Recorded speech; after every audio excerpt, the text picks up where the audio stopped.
Former astronaut Scott Kelly says he wants to inspire students to power through some of those more difficult classes they may take in school. He says that's the difference. That's why he was on the Montana State University campus today to offer hope and maybe even spark some students to eventually become astronauts themselves. John Shearer caught up with a pilot and space hero and brings us his motivational message.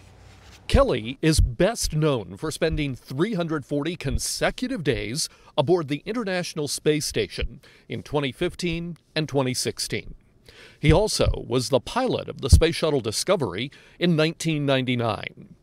But these days, his goals are even higher. You know, what I generally do, or hope to do, is share stories about living and working in space, try to inspire people. Here at the engineering school on the MSU campus, former astronaut Scott Kelly said he hopes he inspired some students to push on in spite of difficult studies and maybe even one day join the astronaut corps.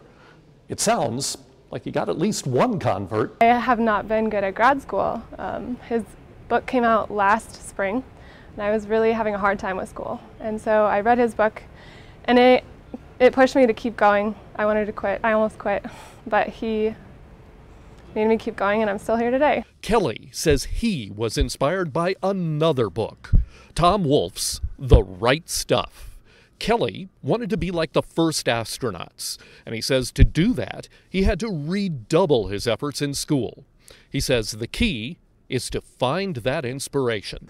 Don't stop looking, all right? I was a person that, despite my desires and efforts, felt like, I couldn't do well, couldn't study, couldn't pay attention, didn't do well in school until I found that motivation. I think, it's there for everyone. They just need to figure it out. Kelly admits he's probably not going to be able to speak to the issues facing millennials today. It's a different world that we live in now. When I was in college,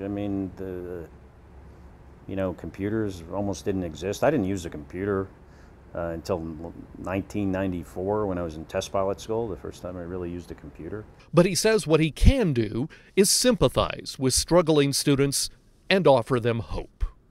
I'm John Shearer on the MSU campus for MTN News.